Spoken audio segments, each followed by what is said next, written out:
जो भगवान नारायण की, भगवान राम की, भगवान कृष्ण की उपासना कर लेता है वो सभी देवी देवताओं की उपासना करने का फल प्राप्त कर लेता है। तो सबके चक्कर में ना पड़कर और देवता चित्त न धरें, क्या लिखा है, सबको चित्त पर रखने की जरूरत नहीं। भगवान राम के चरण पकड़ लो, कृष्ण के चरण पकड़ लो, पार हो जाओगे। जी जी जी। कौन से राम का जाप जपना चाहिए, अब यहां समस्या आती है। अब हमने अनेक राम यानी देव भगवान सेलेक्ट कर रखे हैं जिनकी हम पूजाएं करते रहे। भगवान ब्रह्मा जी जो रजोगुण हैं, भगवान विष्णु जी जो सतोगुण हैं, भगवान शिव जी जो तमोगुण हैं। ये हमारे पवित्र हिंदू धर्म के प्रधान देवता हैं।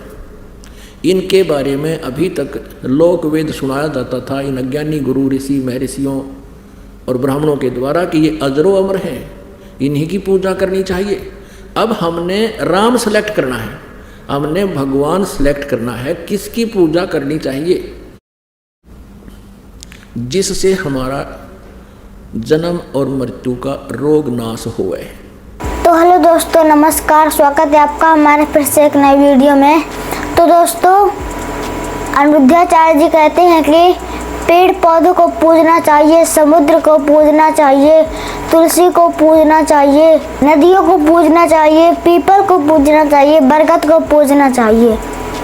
तो क्या इन सारी पूजाओं का शास्त्रों में उल्लेख है? तो आज हम इसी चीज का खुलासा करने वाले हैं विद प्रमाण। और फिर कहते हैं कि राम कृष्ण की पूजा करने से हमारा मोक्ष हो जाएगा और इन्हीं पूजा से हम पार हो जाएंगे। तो दोस्तों, वीडियो को शुरू करने से पहले यदि वीडियो पर पहली बार है तो वीडियो को लाइक कर ले, चैनल पर यदि नया है तो चैनल को सब्सक्राइब कर ले और बेल आइकन का बटन जरूर दबाएं। तो दोस्तों, सबसे पहले सुनते हैं अनिरुद्धाचार्य जी क्या कह रहे हैं। तो आइए देखते हैं ये वीडियो।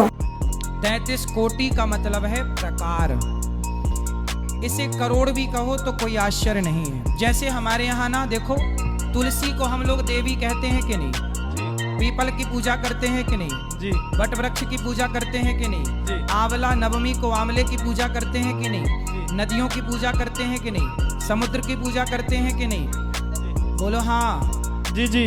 ऐसे हमारे यहाँ सभी को देवी देवता कहा गया। तो इन सबकी जो संख्या है वो 33 करोड़ है, 33 कोटि, 33 कोटि सब मिला के। तो गुरु जी सुनो, करोड़ 33 करोड़ देवता हैं पर भगवान एक है जी। जैसे प्रधानमंत्री एक होते हैं पर मंत्री बहुत होते हैं, ये शिक्षा मंत्री हैं, ये गृह मंत्री हैं, ये उद्योग मंत्री हैं, ये फलाने मंत्री हैं। व्यवस्था के लिए सबको बनाना पड़ता है। उसी तरह ईश्वर एक है, ये जितने भी देवता हैं ये व्यवस्था के, जैसे देवताओं के राजा हैं इंद्र, जैसे वरुण कौन है देवता, चंद्रमा कौन देवता, अग्नि कौन देवता, गायत्री कौन देवता, ऐसे अनेक देवता हैं जी। तो देवताओं को क्यों बनाया? व्यवस्था। जैसे वरुण देवता का काम है वायु की व्यवस्था, अग्नि देवता का काम है अग्नि की व्यवस्था।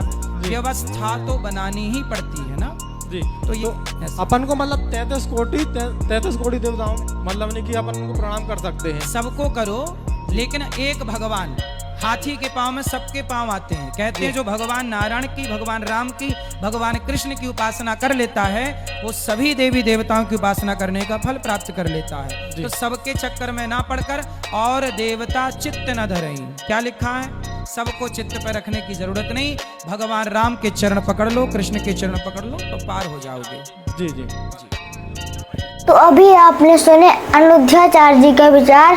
अनिरुद्धाचार्य जी को शास्त्रों का कोई ज्ञान नहीं है। तो हम आपको लेकर चलते हैं श्रीमद् देवी भागवत पुराण के 19वें अध्याय में। वहाँ पर लिखा हुआ है कि जो मनुष्य माया के गुणों से प्रभावित होकर ब्रह्मा विष्णु महेश चंद्रमा अग्नि यम वायु गणेश आदि प्रमुख देवताओं की स्तुति करते हैं वे अज्ञानी ही हैं। तो दोस्तों, इस देवी भागवत पुराण के चंद पंक्ति से ये कंसेप्ट क्लियर हो गया।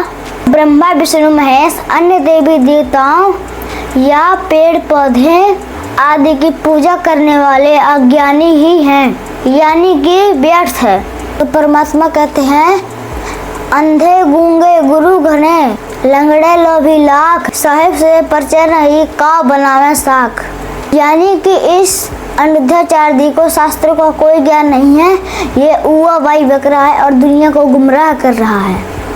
इनकी पूजा शास्त्रों में व्यर्थ बताई गई है और ये कहता है कि राम कृष्ण की पूजा करने से हमारा मोक्ष हो जाएगा और हम पार हो जाएंगे। तो अब आइए सुनते हैं संत रामपाल जी महाराज जी के विचार। कौन से राम का जाप जपना चाहिए? अब यहां समस्या आती है। अब हमने अनेक राम यानी देव भगवान सेलेक्ट कर रखे हैं, जिनकी हम पूजाएं करते रहे। भगवान ब्रह्मा जी जो रजोगुण हैं, भगवान विष्णु जी जो सतोगुण हैं, भगवान शिव जी जो तमोगुण हैं। ये हमारे पवित्र हिंदू धर्म के प्रधान देवता हैं। इनके बारे में अभी तक लोक वेद सुनाया जाता था इन अज्ञानी गुरु ऋषि महर्षियों और ब्राह्मणों के द्वारा कि ये अजरो अमर हैं, इन्हीं की पूजा करनी चाहिए। अब हमने राम सेलेक्ट करना है, हमने भगवान सेलेक्ट करना है, किसकी पूजा करनी चाहिए जिससे हमारा जन्म और मृत्यु का रोग नाश होए, जिस भगवान की भक्ति से हमारे शुभ संस्कार बने, अशुभ संस्कारों का नाश हो, हमारे प्रारब्ध के पाप कर्मों का नाश हो। कई बार भक्त प्रसन्न करते हैं कि जैसे भगवान श्री कृष्ण जी अर्थात विष्णु जी ने राजा मोरध्वज के पुत्र ताम्रध्वज को आरे से 2 फाड़ करवा के उसकी मृत्यु हो गई थी, फिर उसको जीवित कर दिया था। तो वो भक्त कहते हैं, क्या भगवान श्री विष्णु अर्थात श्री कृष्ण जी में शक्ति नहीं है? ये भी तो दुख दूर कर सकते हैं। अब पुण्यात्माओं, अब मोरध्वज राजा के पुत्र को जीवित करके दुख दूर क्या किया? वो तो दुख पैदा किया श्री कृष्ण ने जाके, और जाके कह दिया हमारे शेर का आहार तुम्हारे परिवार में से एक आदमी हो। और लास्ट में लड़के के ऊपर आप फैसला कर दिया, तुम अपना लड़का काटो मेरे शेर के लिए, सिंह के लिए। अब उसने तो समस्या पैदा कर दी जाकर, उनके जी ने सुख के कराया, वो लड़का जीवित कर दिया। अपने आत्माओं, ये 16 कला के भगवान हैं और ये चतुर्भुजी भगवान है। एक छोटा मोटा सिद्ध भी ऐसी क्रियाएं कर देता है। गोरखनाथ जी ने अपने गुरु मच्छंदर नाथ जी की अस्थि उठाकर उनका शरीर फूंक दिया गया था, उन अस्थियों से ही उसको पुनर्मनुष्य बना दिया और जीवन दान दे दिया।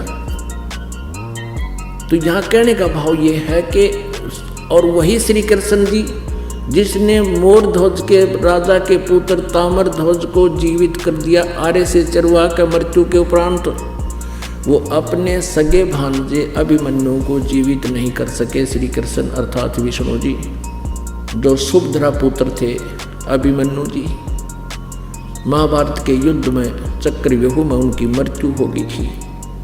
पांडवों का कुल नाश हो रहा था, श्री कृष्ण रो रहा था, सुभद्रा रो रही थी, 5 पांडवों के आंसू टपक रहे थे। श्री कृष्ण जीवित नहीं कर सके, कारण क्या है? परमेश्वर कबीर जी ने बताया है कि उस ताम्रध्वज लड़के के श्वास शेष थे, यानी उसकी आयु शेष थी, और उस अभिमन्यु की आयु शेष नहीं थी। उसके प्रारब्ध में इतना ही आयु था और वहीं उसकी मृत्यु निश्चित थी, जिस कारण से अभिमन्यु को श्री कृष्ण जीवित नहीं कर सके। मासा घटे न तिल बधे, विद न लिखे जो लेख, सच्चा सतगुरु मेट कर ऊपर मारे मेघ। तो कबीर देव जी, कबीर परमेश्वर जी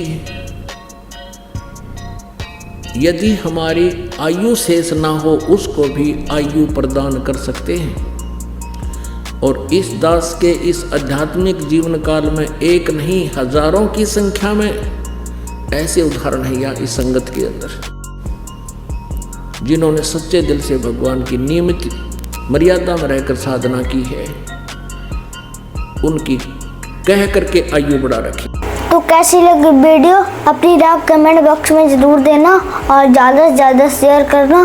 तो आज के वीडियो में इतना ही, मिलते हैं किसी नेक्स्ट वीडियो में, तब तक के लिए जय हिंद, जय भारत।